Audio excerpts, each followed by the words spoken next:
మాకు తెలియని విషయాలు ఎన్నో ఆయన దగ్గర మేము నేర్చుకున్నాం. ఆ పెట్టుకోళ్ళలో పరిచయం మాకు అన్నదమ్ముల బంధంగా ఏర్పడింది. కుటుంబాల మధ్య చక్కటి ప్రేమానురాగాలు ఏర్పడ్డాయి. అలాగే మా వదిన మమ్మల్ని ఎంతగానో పిల్లల్లాగా చిన్నపిల్లల్లాగా చూసేది. అప్పటి నుంచి ఇప్పటికీ ఆమె దృష్టిలో మేము చిన్నోళ్ళు. మేము ఎంత పెద్దలు అయినా ఆమె దృష్టిలో మేము చిన్నోళ్ళు. మమ్మల్ని కుమారుల్లా ప్రేమిస్తుంది మా వదిన. ఆవిడంటే మాకు చాలా ఇష్టం. అంతేకాదు ఈ పాలచార్ల గ్రామం రాకముందు వీరి కడలు వచ్చి మా ఊర్లో వదిన అక్కడ జాబ్ వచ్చినప్పుడు మొదటి అపాయింట్మెంట్ అక్కడ వచ్చింది. అప్పుడు మాతో కలిసి ఉండేవారు. ఓకే, ప్రియమైన దేవుని పిల్లలారా, మరి ఈరోజు ఒక మంచి పాఠం, జగత్తు ప్రసిద్ధుడు జనముల రక్షకుడు అనే ఈ పాఠాన్ని మనం అంతా ఆలోచన చేద్దాం. యేసుక్రీస్తు వారు మన రక్షకుడు, మనం నమ్ముకున్నాం ఆయన ఎక్కడో బెత్లెహేం అనే గ్రామంలో ఆయన పుట్టి గలిలయ ఈ ప్రాంతాల్లో ఆయన పెరిగిన, ఆయన ఈ భూమి మీద 33.5 సంవత్సరాలు జీవించిన ఈరోజు ఆయన జగత్ ప్రసిద్ధుడైపోయాడు. యేసుక్రీస్తు అంటే తెలియని వారంటూ ఎవ్వరూ లేరు. ఈ ప్రపంచం అంతా తెలుసు. ఈరోజు డిసెంబర్ 25 కానీ లేకపోతే డిసెంబర్ మొదటి వారం నుండి ఈ నెల చివరి వరకు ప్రపంచవ్యాప్తంగా జరుగుతున్న పండగ ఏదైనా ఉందంటే అది యేసుక్రీస్తు పుట్టిన ఆ పండగ. యేసుక్రీస్తు పుట్టాడు అని ఈ ప్రపంచం అంతా జరుపుకుంటుంది. కారణం, ఆయన ఒక ప్రాంతానికో, ఒక దేశానికో, ఒక వర్గానికో సంబంధించిన వాడు కాదు. ఆయన అందరికీ సంబంధించిన వాడు. ఆయన రాకముందు ఆయన గురించిన ఎన్నో ప్రవచనాలు బైబిల్లో మనకు కనపడుతున్నాయి. ఆ ప్రవచనాల్లో ఒక ప్రాముఖ్యమైన ప్రవచనం, ఈ ప్రపంచాన్ని ఏలున సామ్రాజ్యాలు, ముఖ్యంగా చరిత్ర చెప్తున్న సామ్రాజ్యాలు 4 సామ్రాజ్యాలు ఉన్నాయి. 1 బబులోను మహాసామ్రాజ్యం, 2 మాదియా పారసీకుల సామ్రాజ్యం, 3 గ్రీక్ సామ్రాజ్యం, 4 రోమా సామ్రాజ్యం. మొట్టమొదటి సామ్రాజ్యమైన బబులోను సామ్రాజ్యం, అతని గురించి ఆ సామ్రాజ్యం గురించి చరిత్ర చెప్తుంది. ఆ సామ్రాజ్యంలో అగ్రగణ్యుడిగా నెబుకద్నెజర్ అనే ఆయన ఉంటాడు.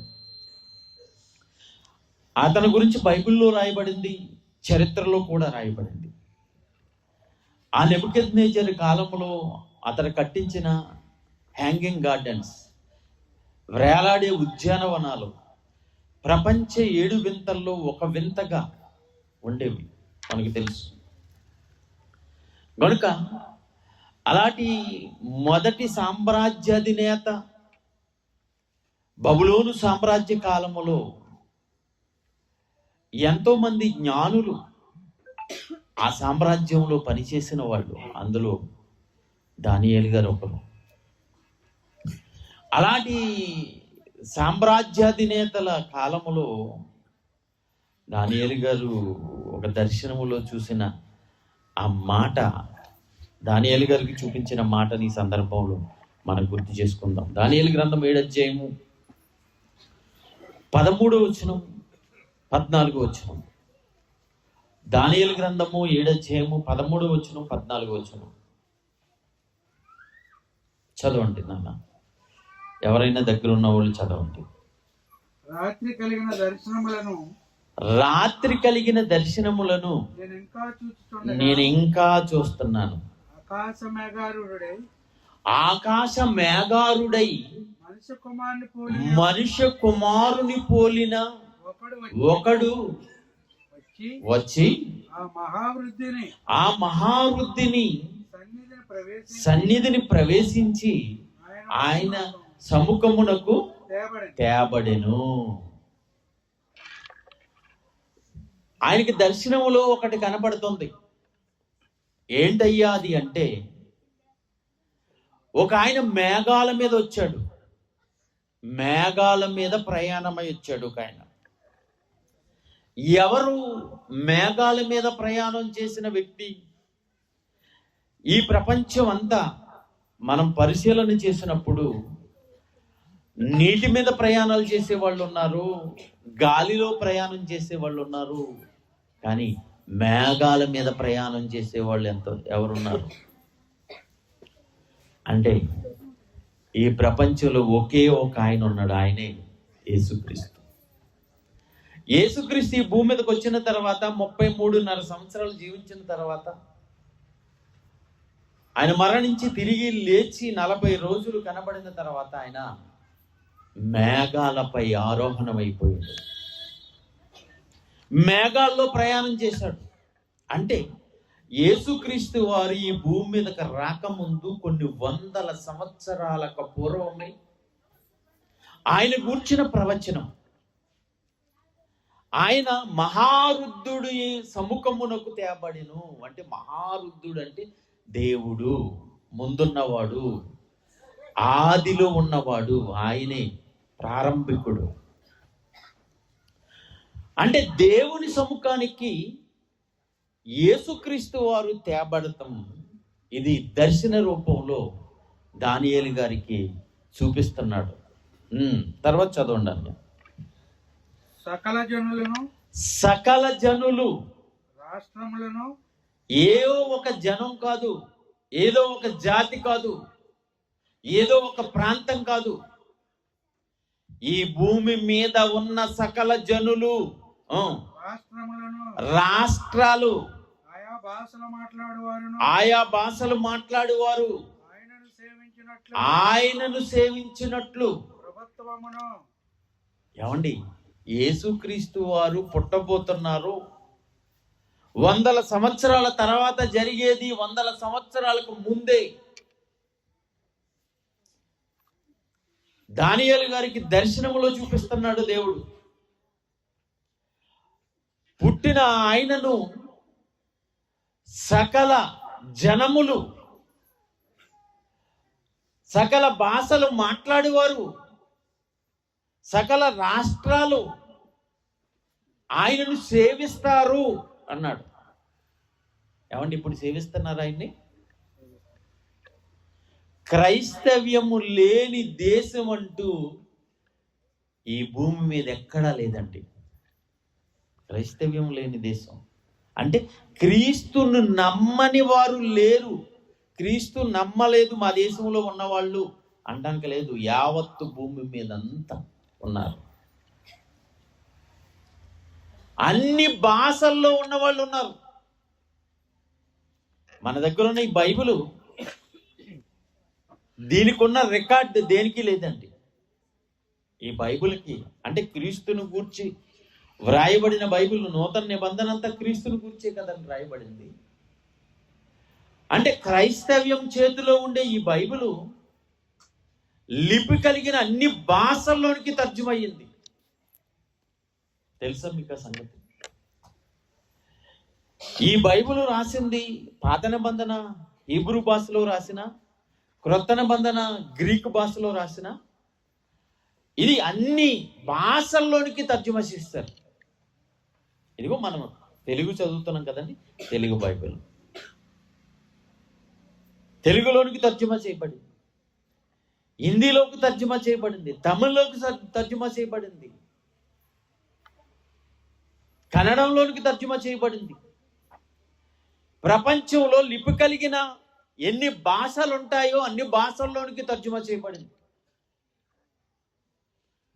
నేను ఏజెన్సీ ప్రాంతానికి వెళ్తున్నప్పుడు ఒడిశా కానీ పలాస ఆ మధ్య బార్డర్ ఉంటుందండి. అక్కడంతా వాళ్ళ భాష వేరేగా ఉంటుందండి. ట్రైబల్స్ వాళ్ళంతా వాళ్ళ భాషకు లిపి లేదటండి. వాళ్ళు అంటారు, అయ్యా మా భాషకు లిపి లేదండి. మరి లిపి లేకపోయినా వాళ్ళందరూ తెలుసుకుంటున్నారు, వాళ్ళ భాషలోనికి తర్జుమా చేస్తున్నారు చాలా మంది పిల్లలు. ఇప్పుడు వాళ్ళ భాషకి లిపి లేదు, లిపి లేకపోయినా ఇంగ్లీష్లో రాసుకుని వాళ్ళ భాషలో, వాళ్ళు మాట్లాడే భాషలో దీన్ని బోధిస్తున్నారు, పాటలు కడుతున్నారు, ఒక్కొక్కసారి తర్జుమా చేస్తున్నారండి. మేము వెళ్ళి మాట్లాడుతున్నప్పుడు తర్జుమా చేస్తున్నారండి వాళ్ళు. అంటే ప్రపంచంలో ఉన్న అన్ని భాషల్లోనికి ఈరోజు బైబిల్ వెళ్ళిపోయింది. అన్ని భాషల్లో ఉన్న వాళ్ళు యేసుక్రీస్తుని నమ్ముకున్నారు. దీనికి ముందుగానే దానియేలు గారికి ఇచ్చిన దర్శనం, దానియేలు గారి ద్వారా ప్రవచనం, అన్ని భాషల్లో ఉన్న వాళ్ళు ఆయనను సేవిస్తారు, సకల భాషల్లో ఉన్న వాళ్ళు సేవిస్తారు అని వ్రాయబడింది. ఈరోజు 100% అది నెరవేరుతుంది. అన్ని భాషల్లోకినండి. యావత్తు ప్రపంచంలో ఉన్న వాళ్ళందరూ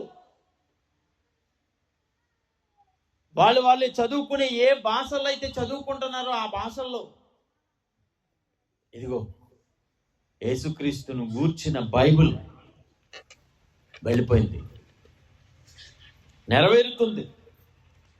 కనుక సకల భాషలో మాట్లాడేవారిలోనూ ఆయన సేవించినట్లు కిందకి చదవండి అన్న. ప్రభుత్వము మహిమయు ఆధిపత్యము ఆయనకి ఇయ్యబడెను. ఆధిపత్యం, జనములపై ఆధిపత్యం ఆయనకి ఇవ్వబడింది.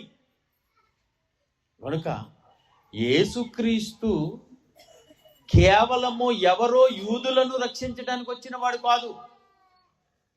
యేసుక్రీస్తు ఇశ్రాయేలీలు మాత్రమే, ఇశ్రాయేలు దేశంలో ఉన్న వారిని మాత్రమే రక్షించడానికి వచ్చిన వాడు కాదు. ఈరోజు చాలా మంది తెలియక ఏమంటున్నారంటే ఈ యేసుక్రీస్తు ఎక్కడ పనిచేస్తుందంటే అక్కడ ఇశ్రాయేలు దేశంలో పనిచేస్తుందండి, ఆయన అక్కడ వాడే, మనకి సంబంధించిన వాడు కాదు, మనకు ఆయన అవసరం లేదు అని చాలా మంది అనుకుంటున్నారు. వాళ్ళు తెలియక అనుకుంటున్నాను నేను. ఎందుకంటే యేసుక్రీస్తు రావటమే ఈ భూమి మీద ఉన్న మనుషులందరినీ రక్షించటానికి వచ్చాడు. ఆయన ఈ భూమి మీద ఉన్న మనుషులందరినీ కాపాడటానికి వచ్చాడు. ఆయన గురించిన ఒక మాట మన బైబిల్లో చదవగలిగితే, యేసుక్రీస్తు వారు పుట్టినప్పుడు లోకాసు వార్త 2వ అధ్యాయంలో ఈ మాట కనపడుతుంటదండి. యేసుక్రీస్తు వారు పుట్టినప్పుడు కొంతమంది గొర్రెలు కాసుకుంటుంటారు, గొల్లలు. వాళ్ళ దగ్గరికి దేవదూత వెళ్ళి ఆ మాట తీయండి. దేవదూత వెళ్ళి, మీరు భయపడకండి, ఇదిగో ఆ వచనం చెప్పండి అన్నయ్య. 10వ వచనం, 2వ అధ్యాయము 10వ వచనం. అయితే ఆ దూత భయపడకండి, ఇదిగో ప్రజలందరికీ కలుగబోవు మహా సంతోషకరమైన సువార్తమానము నేను మీకు తెలియజేయుచున్నాను. యేసుక్రీస్తు వారు ఈ భూమి మీద పుట్టిన తర్వాత ఆ మొట్టమొదటి వార్తను చేరవేయటానికి దూత గొర్రెలు కాసుకుంటున్న ఆ గొర్రెల కాపర్ల దగ్గరికి వెళ్ళి చెప్తున్న మాట, ఇదిగో ప్రజలందరికీ కలుగబోవు మహా సంతోషకరమైన వార్తను నేను మీకు తెలియజేస్తున్నాను. ప్రజలందరికీ ఏదో ఒక వర్గానికి సంబంధించింది కాదు. ఏమంటే క్రైస్తవ్యం అనేది చాలా మంది అనుకుంటున్నారు, ఈ క్రైస్తవం అనేది ఏదో పలానా ఆ కులాలకు సంబంధించిందండి, లేకపోతే పలానా వర్గాలకు సంబంధించిందండి, మాకు కాదండి అనుకుంటున్నారు, పొరపాటు పడుతున్నారు. యేసుక్రీస్తు వచ్చింది ఎవరో కొంతమందిని మాత్రమే కాపాడటానికి కాదు, ఈ భూమి మీద ఉన్న మనుషులందరినీ రక్షించడానికి వచ్చాడు ఆయన రాక ఈ భూమి మీద ఉన్న ప్రజలందరికీ సంతోషకరమైన వార్త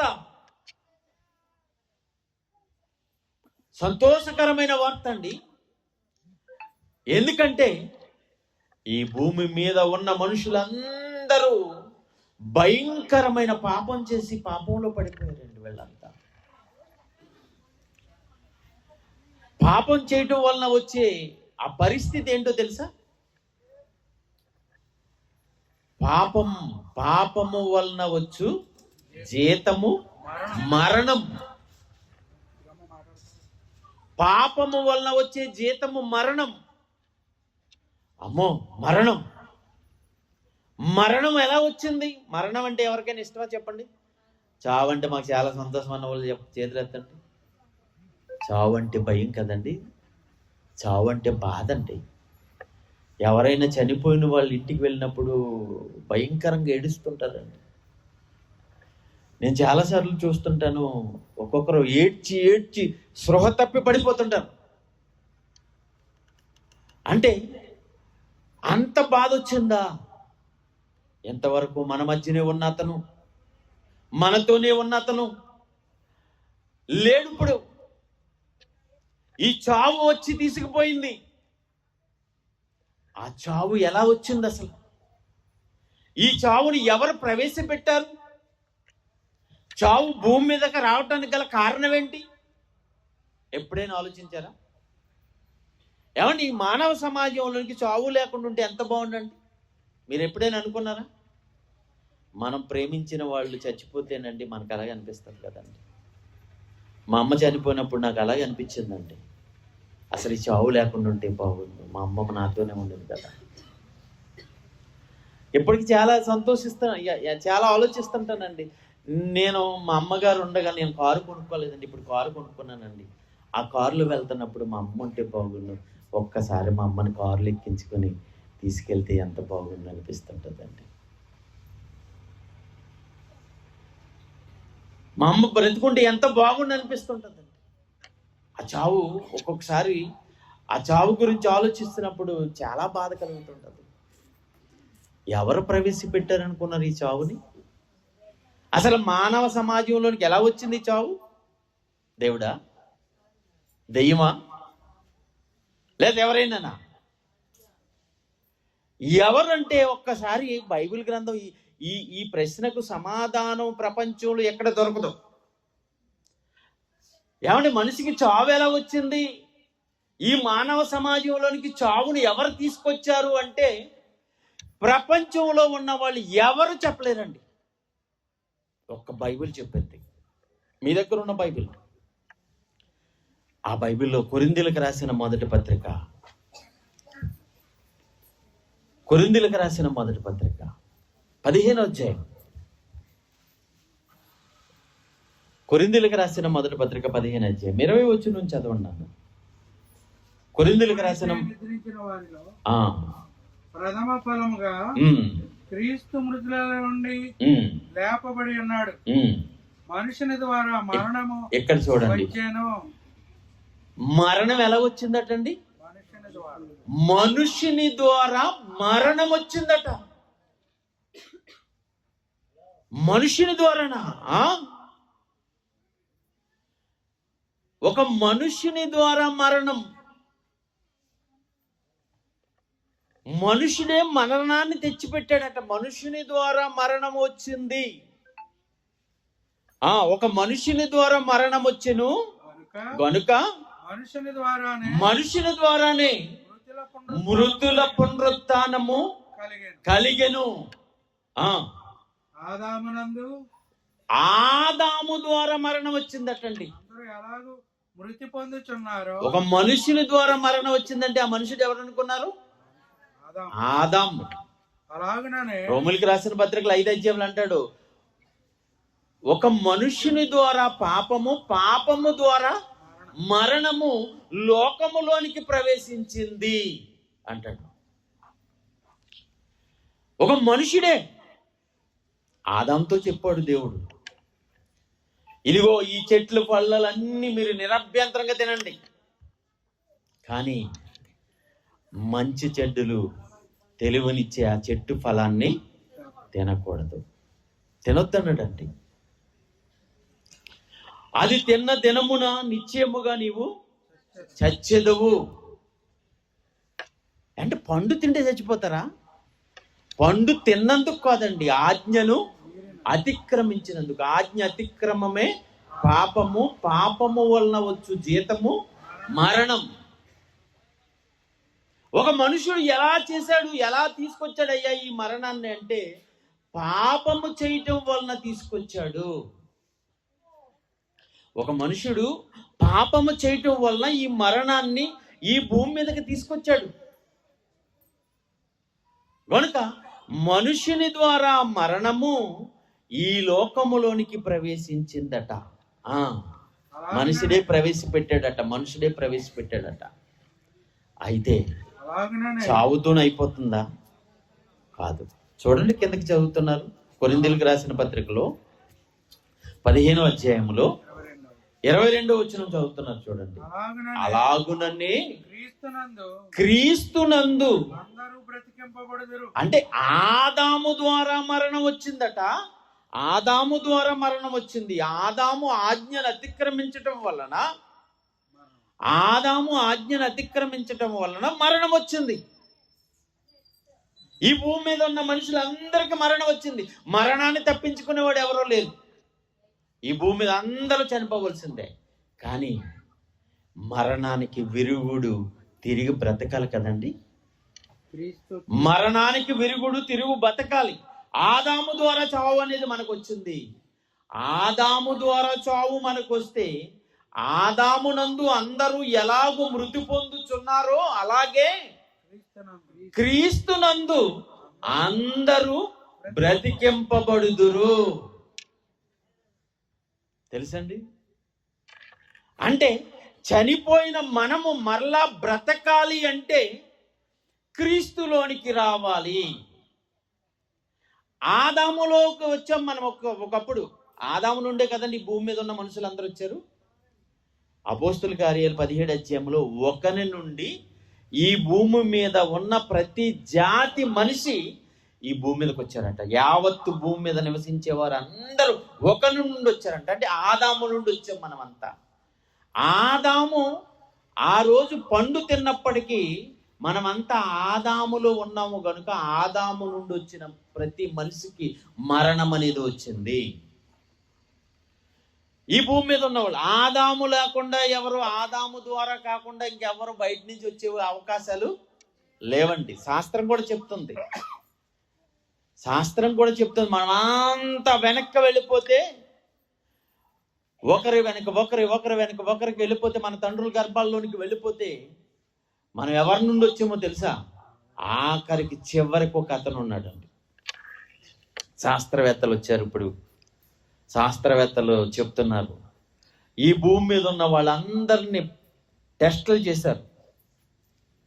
వాళ్ళందరూ డిఎన్ఏలు పరిశీలన చేస్తే చివరికి ఒక ఆమె నుండి అందరికీ తల్లి ఒక్కరే అని ఈరోజు శాస్త్రం ఒప్పుకుంటుంది. మరి బైబిల్ చెప్పింది కదండి, జీవం కలిగిన ప్రతి వానికి తల్లి ఎవరు? అవ్వ. ఎలా వచ్చింది? ఆదాములో నుంచి వచ్చింది. కనుక ఒకని నుండి ఈ భూమి మీద ఉన్న మనుషులు అందరూ వచ్చారు. ఆదాము నుండి ఈ భూమి మీద ఉన్న మనుషులు అందరూ వచ్చారు. వచ్చిన ప్రతి ఒక్కరికి ఆదాముతో ఆ రోజు చెప్పాడు దేవుడు, ఇదిగో ఆదామా, నేను తినొద్దన్న పండును నువ్వు తిన్నావు గనుక ఇదిగో నువ్వు తిరిగి మళ్ళా నేలకు చేరిపోతావు. చావు అనేది నీకు ఖచ్చితం. అంతకుముందు చనిపోతావని చెప్పలేదండి ఆయన. ఎప్పుడైతే పండు తిన్నాడో, ఆజ్ఞను అతిక్రమించాడో, చావు అనేది వచ్చేసింది. ఇంకా అతని నుండి వచ్చిన ప్రతి ఒక్కరికి చావు అనేది వచ్చేసింది. ఈ భూమి మీద ఉన్న వారందరికీ చావు అనేది వచ్చేసింది. చనిపోవటమేనా మళ్ళా బ్రతికే అవకాశం లేదంటే ఒకే ఒక అవకాశం ఉంది. ఏంటి అవకాశం?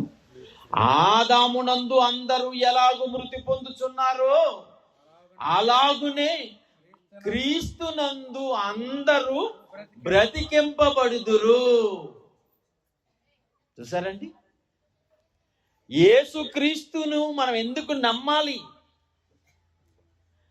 యేసుక్రీస్తు ఈ భూమి మీదకి రావటం వల్ల మనకు ఉపయోగం ఏంటి? రోగాలు పోతాయి, డబ్బు వచ్చేస్తుంది, ఇవన్నీ చిన్నవి. ఉద్యోగాలు వచ్చేస్తాయి, డబ్బు వచ్చేస్తుంది, మాకు ఆస్తులు వచ్చేస్తాయి, మేము ఇల్లులు కట్టేసుకుంటాము, పెళ్ళిళ్ళు చేసుకుంటాము. ప్రభు నమ్ముకున్న తర్వాత అనుకుంటున్నారా? ప్రభు నమ్ముకోని వాళ్ళు కూడా ఇవన్నీ చేస్తున్నారు కదండి. చేస్తున్నారు లేదో చెప్పండి.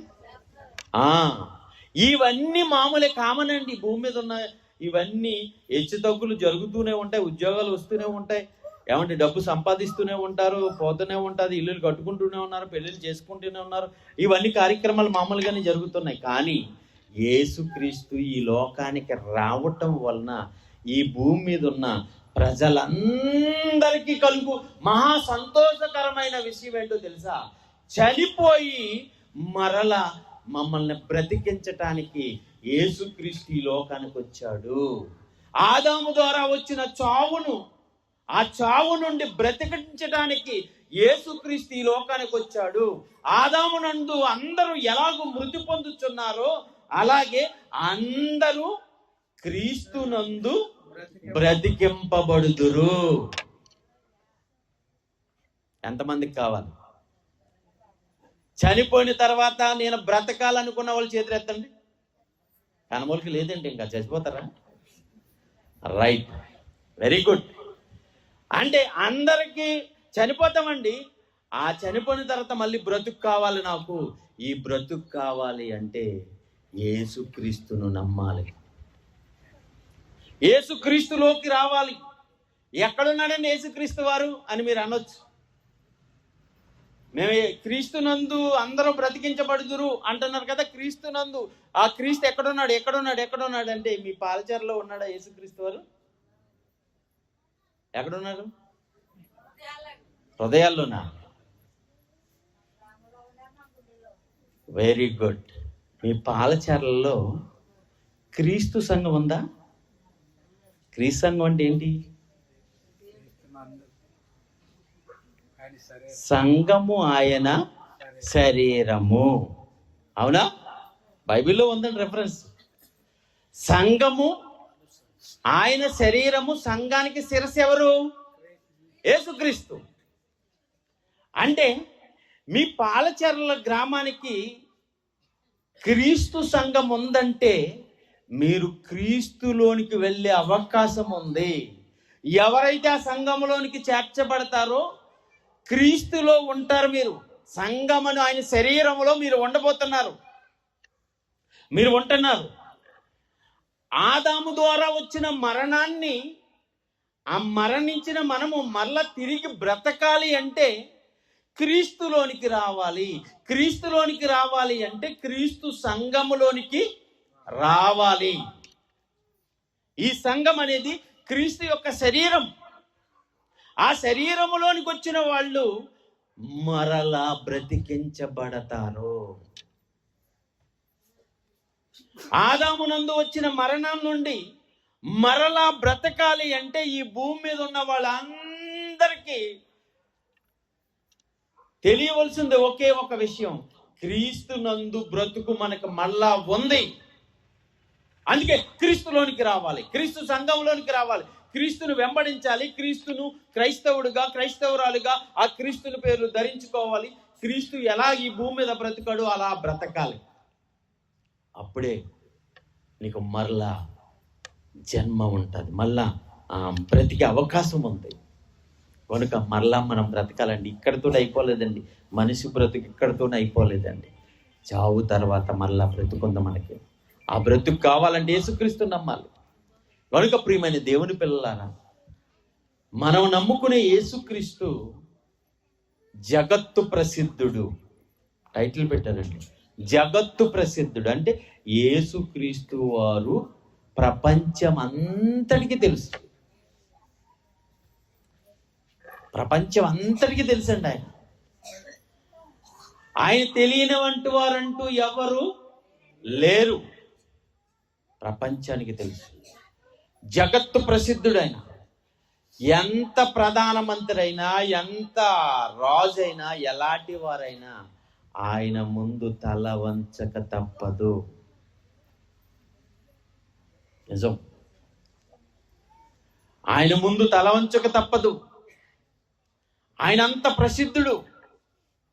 అందుకే ఆయన గురించి ఎఫెసీయులకు రాసిన పత్రికలో మొదటి అధ్యాయం, ఎఫెసీయులకు రాసిన పత్రిక 18వ వచనం చదువుతామండి. ఎఫెసీయులకు రాసిన పత్రిక మొదటి అధ్యాయం 18వ వచనం అండి, చదవండి. ఆయన మిమ్మల్ని పిలిచిన పిలుపు వలన నిరీక్షణ ఎట్టిదో పరిశుద్ధులలో ఆయన స్వాస్థ్యం యొక్క మహిమైశ్వర్యం ఎట్టిదో ఆయన క్రీస్తునందు వినియోగపరిచిన బలాతిశయం ఎట్టిదో విశ్వసించుచు మన యందు ఆయన చూపుచున్న తన శక్తి యొక్క అపరిమితమైన మహత్యమెట్టుదో మీరు తెలుసుకొనవలనని మన ప్రభు అయిన యేసుక్రీస్తు యొక్క దేవుడైన మహిమా స్వరూపి యొక్క తండ్రి తను తెలుసుకునేటి యందు మీకు జ్ఞానమును ప్రత్యక్షతయు గల మనసు అనుగ్రహించాలి. ఆయన ఎంత గొప్పవాడో మీకు తెలియాలి. ఆయన ఎంత గొప్పవాడు అంటే, కొలసీలకు రాసిన పత్రిక వచ్చేద్దాం. మొదటి అధ్యాయం కొలసీలకు రాసిన పత్రిక, కొలసీలకు రాసిన పత్రిక మొదటి అధ్యాయము 15వ వచనం చదువుతాం చూడండి. ఆయన అదృశ్య దేవుని స్వరూపి అయ్యుండి సర్వ సృష్టికి ఆది సంభూతుడై ఉన్నాడు. ఏలయనగా ఆకాశమందున్నవియు భూమి యందున్నవియు దృశ్యమైనవి అదృశ్యమైనవి గాని సింహాసనములైనను ప్రభుత్వములైనను అధికారములైనను ప్రధానులైనను అధికారులైనను సర్వము ఆయన యందు సృజింపబడెను. సర్వము ఆయనను బట్టి సృజింపబడెను. సర్వమండి, ప్రధానుల అధికారుల ఎవరైనా సరే అందరూ ఆయన నుండి నిలబడవలసిందే.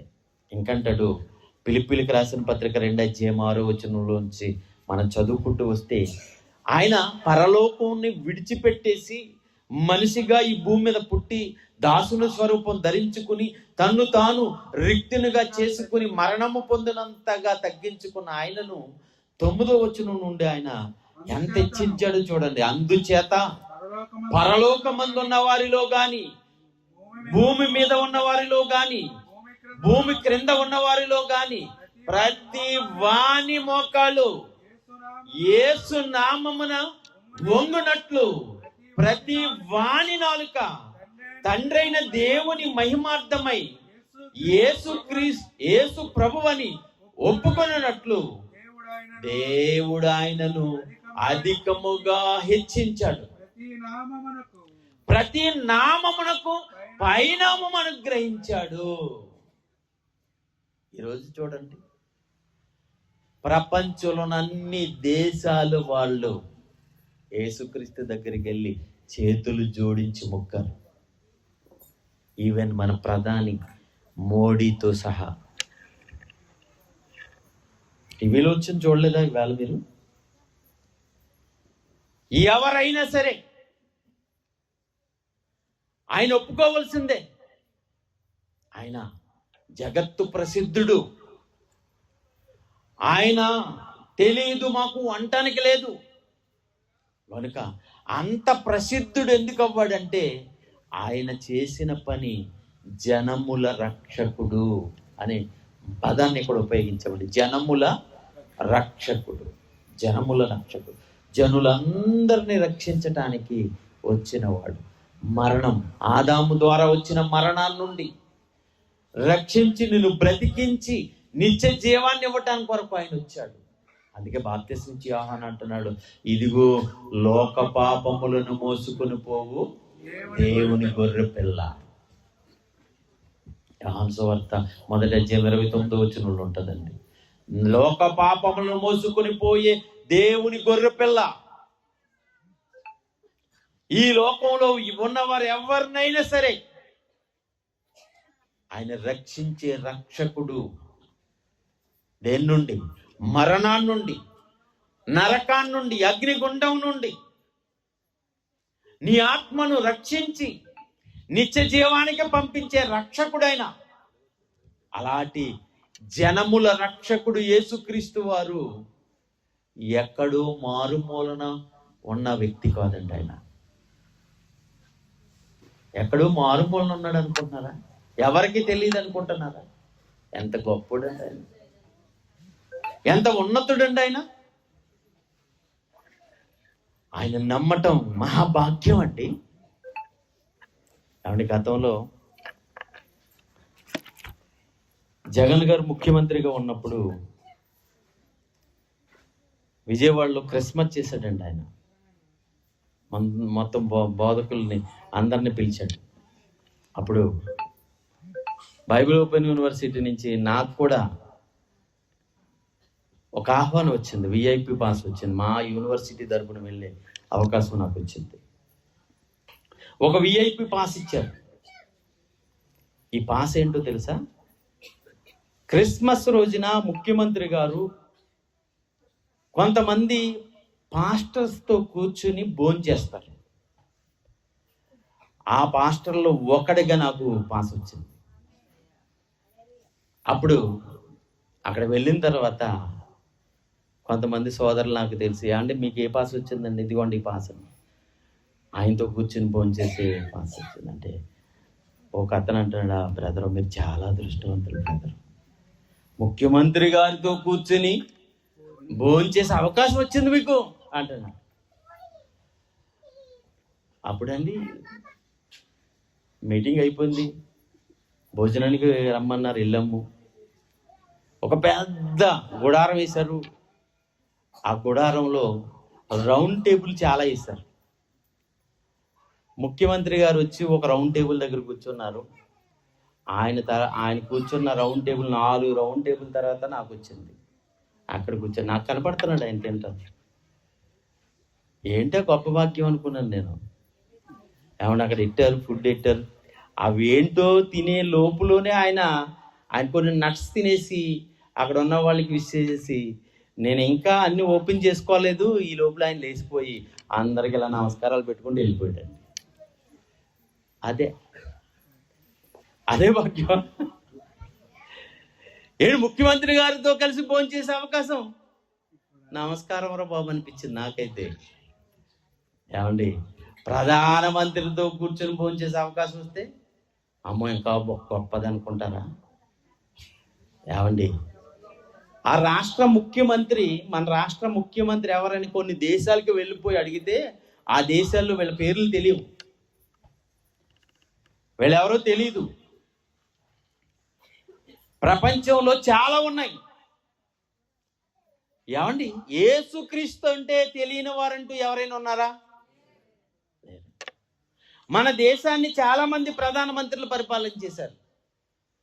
ఎంతమంది పేర్లు తెలుసమ్మా మీకు? ఇందిరాగాంధీ తెలుసు, నెహ్రూ తెలుసు, ఏమండి రాజీవ్ గాంధీ తెలుసు, ఏమండి ఇప్పుడు మోదీ తెలుసు. మధ్యలో ఎంతమంది వచ్చారో తెలుసా? అంటే ఎంతో మంది పరిపాలన చేస్తున్నారు. మన రాష్ట్రాన్ని ఎంతో మంది ముఖ్యమంత్రులు పరిపాలన చేశారు.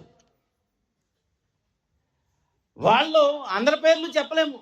ఇప్పుడున్న ముఖ్యమంత్రి, మాజీ ముఖ్యమంత్రి అలా చెప్పగలుగుతాం తప్ప అందరి పేర్లు మనం చెప్పలేమండి. నోటెడ్ కాదు.